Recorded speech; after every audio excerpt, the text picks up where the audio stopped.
শুভেচ্ছা। দেশের সংবাদে স্বাগত জানাচ্ছি সুমাইয়া সাজ্জাদ। শুরুতেই সংবাদ শিরোনাম।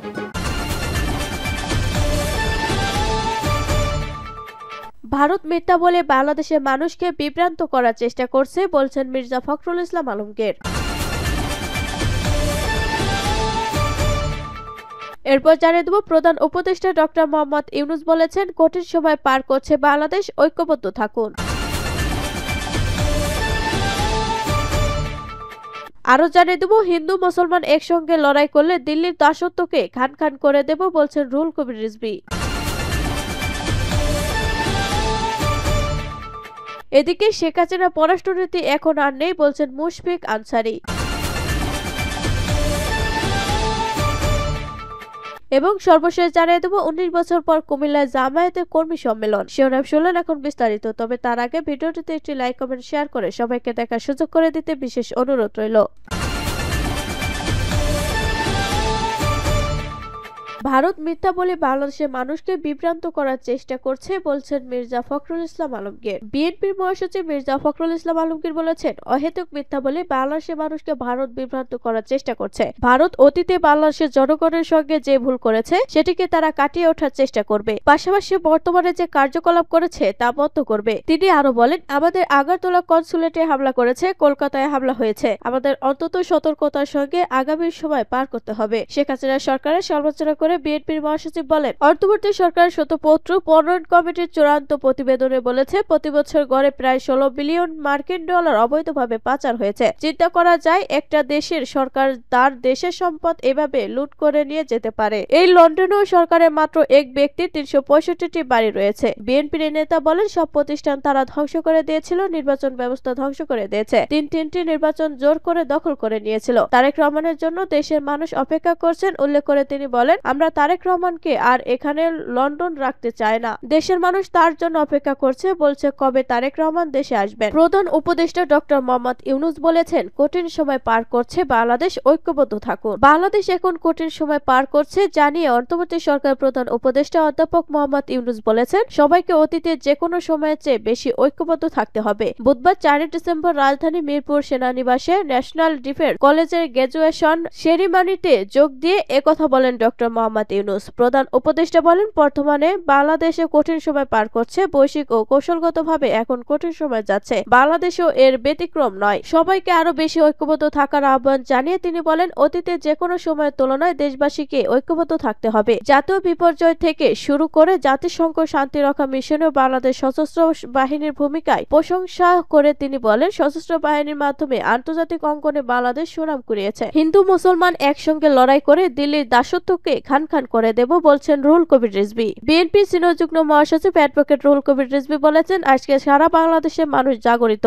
এই জাগরণ দেশ মাতৃকা রক্ষার জন্য। এখানে হিন্দু মুসলমান এই মাতৃকা যাদের জন্ম, এই মাটির সন্তান তারা, এখানে আমাদের সবার জন্ম। বুধবার 4 ডিসেম্বর জাতীয় প্রেস ক্লাবের সামনে আগরতলা বাংলাদেশের সহকারী হাইকমিশনের হামলার প্রতিবাদে বাংলাদেশ পূজা উদযাপন ফ্রন্ট আয়োজিত বিক্ষোভ সমাবেশ ও পদযাত্রা অনুষ্ঠিত হয়। পদযাত্রা শুরুর আগে তিনি এসব কথা বলেন। তিনি বলেন, তারা এই দেশকে অন্যের গোলামির কাছে বিক্রি করবে কেন? এখানে যদি সিরাজউদ্দৌলা মোহনলাল একসঙ্গে লড়াই করতে পারে দেশের মুক্তির জন্য, দেশ রক্ষার জন্য, ঠিক একইভাবে আমরা হিন্দু মুসলমান একই সঙ্গে লড়াই করব, দিল্লির দাসত্বকে খান খান করে দেব। রুহুল কবির রিজভী বলেন, বিজেপি সরকার গোড়া হিন্দুত্ববাদকে পুঁজি করে ক্ষমতায় এসেছে, এদের আর কোনো পুঁজি নেই, সুতরাং ক্ষমতায় থাকতে হলে হিংসা এবং ঘৃণা ছাড়াতে হবে। এছাড়া নরেন্দ্র মোদীর ক্ষমতায় থাকা অনেক মুশকিল হবে, কারণ ভারতের স্বাধীনতায় তাদের উত্তরসূরিদের কোনো অবদান নেই। এটি আমার নিজের ইতিহাস পাঠ নয়। একজন বিখ্যাত লেখক অনন্ত শঙ্কর রায় তিনি তার এক লেখায় একথা বলেন। তিনি বলেন, আমার কাছে অবাক লাগে যে ভদ্র মহিলা কলকাতা মুখপাত্র মমতা বন্দ্যোপাধ্যায় প্রতি আমাদের শ্রদ্ধা ছিল।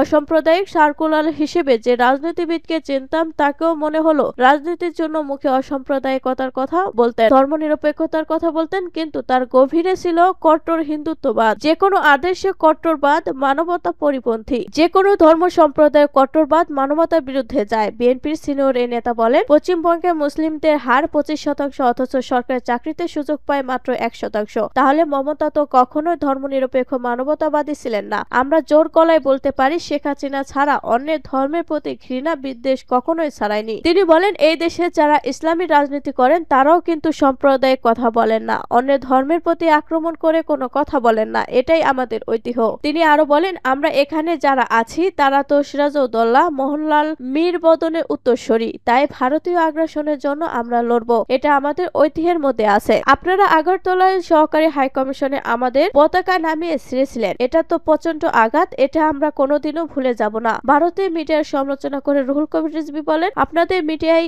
এক সবল ভদ্রলোক মিথ্যা অপপ্রচার করে যাচ্ছেন। আমি তাকে ভদ্রলোকই মনে করতাম, দেখতেও সুন্দর, কিন্তু মনটা এত অসুন্দর। গোপালগঞ্জ আগুন লাগিয়ে 5 জনকে মেরে ফেলেছে, ঢালাও ভাবে প্রচার করেছেন। গোপালগঞ্জে কাউকে আগুন লাগিয়ে মারা হয়েছে, এত বড় মিথ্যা অপপ্রচার। ভারত বড় সার্কুলার দেশ, ধর্মনিরপেক্ষ দেশ, আজকে তাদের মিডিয়া খেয়ে না খেয়ে বাংলাদেশের বিরুদ্ধে অপপ্রচার করছে। শুভেন্দু বাবুদের তল্লিপ বাহক হয়েছে বলেও যোগ করেন রুহুল কবির রিজভী। তিনি আরো বলেন, শ্বেতপত্রে জানা গেছে 28 লাখ কোটি টাকা পাচার হয়েছে। এই টাকা কত টাকা পেয়েছেন শুভেন্দু বাবুরা, এটাও আপনারা বলুন, না হলে কেউ কিন্তু বলে দেবে। পৃথিবীর কোন নেতা পেয়েছে শেখ হাসিনা 28 কোটি টাকার ভাগ, এটা কিন্তু বাংলাদেশের মানুষ জেনে গেছে এবং হয়তো একদিন আনুষ্ঠানিকভাবে বলে দেবে। আমরা আমাদের স্বাধীনতা রক্ষার অঙ্গীকারাবদ্ধ উল্লেখ করে বিএনপির সিনিয়র যুগ্ম মহাসচিব বলেন, আমরা ভারত সহ যত বড় ক্ষুদ্র রাষ্ট্র আছে প্রত্যেকটা দেশের স্বাধীনতা মর্যাদা দেই, কিন্তু ভারতের শাসক গোষ্ঠী যদি মনে করে আগ্রাসন চালিয়ে বাংলাদেশ, নেপাল, ভুটান ও অন্যান্য দেশ আমরা ভারত কবজা করে নেব, এটা কিন্তু আপনারা বোকার স্বর্গে বাস করছেন। তিনি বলেন, বাংলাদেশের মানুষের দেশ রক্ষার অন্তর্নিহিত শক্তি, প্রাণের উন্মোদনা, এটা কখনোই ভারত টের পায়নি। আপনাদের যদি অশুভ ইচ্ছা থাকে তাহলে আমরাও বলবো, আমাদের নবাবের এলাকা বাংলা, বিহার ও উড়িষ্যা আমরা দাবি করব, যদি আপনারা একের পর এক আগ্রাসী ভূমিকা পালন করেন। শেখ হাসিনার পররাষ্ট্রনীতি এখন আর নেই বলছেন মুশফিক আনসারী। বাংলাদেশের পররাষ্ট্রনীতি এখন স্পষ্টতা, পারস্পরিক আস্থা ও সম্মানের নীতিতে দাঁড়িয়েছে। শেখ হাসিনার পররাষ্ট্রনীতি এখন আর নেই বলে মন্তব্য করেছেন আলোচিত সাংবাদিক ও রাষ্ট্রদূত মুশফিকুল ফজল আনসারী। মুশফিকুল ফজল আনসারী বলেন, বাংলাদেশের পররাষ্ট্রনীতি এখন স্পষ্টতা, পারস্পরিক আস্থা ও সম্মানের নীতিতে দাঁড়িয়েছে। এটা এমন একটি নীতি যা স্পষ্ট এবং সরাসরি বলে, অস্পষ্টতার কোনো জায়গা ও নীতিতে নেই। তিনি বলেন, আউটসোর্সিং ছাড়াই নিজেদের পররাষ্ট্র বিষয়ক পরিচালনা করার বিষয়ে বাংলাদেশ স্বাবলম্বী ও স্বনির্ভর, যা শেখ হাসিনার নেতৃত্বাধীন স্বৈরাচারী শাসনামলে ছিল না। আনসারী বলেন, বর্তমানে এ নীতি একটি আরো দৃঢ় এবং সুনিশ্চিত কূটনৈতিক অবস্থানের দিকে একটি পরিবর্তনকে ইঙ্গিত করে। এর ফলে বাংলাদেশের স্বার্থ রক্ষা করা হয় এবং বিশ্বব্যাপী মঞ্চে ভিন্ন কণ্ঠস্বর শোনা যায়। বর্তমানে এ নীতি সমতার ওপর নির্মিত একটি নীতি, যা জবরদস্তি নয় বরং সুষম এবং ন্যায়সঙ্গতভাবে অংশীদারিত্ব বৃদ্ধি করে। তিনি আরো বলেন, বাংলাদেশ আত্মবিশ্বাস ও স্বাধীনতার সঙ্গে জটিল বৈশ্বিক গতিশীলতার সঙ্গে খাপ খাইয়ে চলতে সক্ষম, এমনকি প্রতিটি কাজে নিজের মর্যাদা ও নীতি বজায় রেখে চলতেও প্রস্তুত। 19 বছর পর কুমিল্লায় জামায়াতের কর্মী সম্মেলন। 19 বছর পর কুমিল্লায় অনুষ্ঠিত হতে যাচ্ছে জামায়াতে ইসলামী কর্মী সম্মেলন। শুক্রবার 6 ডিসেম্বর কুমিল্লায় টাউন হল ময়দানে এই কর্মী সমাবেশ অনুষ্ঠিত হবে। এতে প্রধান অতিথি থাকবেন জামায়াতে ইসলামী আমির ডক্টর শফিকুর রহমান। 2005 সালের পর থেকে একবারেও প্রকাশ্য কর্মী সমাবেশ করতে পারেনি বাংলাদেশ জামায়াতে ইসলাম। দীর্ঘদিন পর প্রকাশ্য কর্মসূচি করার উচ্ছ্বসিত নেতাকর্মীরা। বুধবার কুমিল্লা টাউন হলে আয়োজিত সংবাদ সম্মেলনে এ তথ্য জানান জামায়াতে ইসলামী কুমিল্লা মহানগরী আমির ও কেন্দ্রীয় কর্মী পরিষদ সদস্য কাজীদ্দিন মোহাম্মদ। তিনি বলেন, নারীদের জন্য ঈদগাহে বসার ব্যবস্থা করা হয়েছে। 10,000 নারী সহ 30,000 মানুষ উপস্থিত থাকবেন বলে আশা করছি। সকাল থেকে 8টায় শুরু হওয়া সম্মেলন 11:15টার মধ্যে শেষ হবে। এ সময় আরো বক্তব্য রাখেন কুমিল্লা দক্ষিণ জেলা আমির এড মোহাম্মদ শাহজাহান, উত্তর জেলা আমির অধ্যাপক আব্দুল মতিন প্রমুখ। জানা গেছে 2005 সালে সর্বশেষ কুমিল্লায় জামায়াত ইসলামের কর্মী সম্মেলন অনুষ্ঠিত হয়েছিল। কুমিল্লা মহানগর জামায়াতে ইসলামী সহকারী সেক্রেটারি জেনারেল কামরুজ্জামান হোসেন বলেন, 19 বছর পর সমাবেশ হচ্ছে। কর্মী আবেগপূর্ত, গত 19 বছরে অনেক শহীদ ভাইকে হারিয়েছি। জামায়াত ইসলাম তার কঠিন সময় পার করে আজ দীর্ঘ সময় পর কুমিল্লায় কর্মী সমাবেশ করবে। স্বাভাবিকভাবেই কুমিল্লা মানুষের মনে উচ্ছ্বাস দেখতে পাচ্ছি।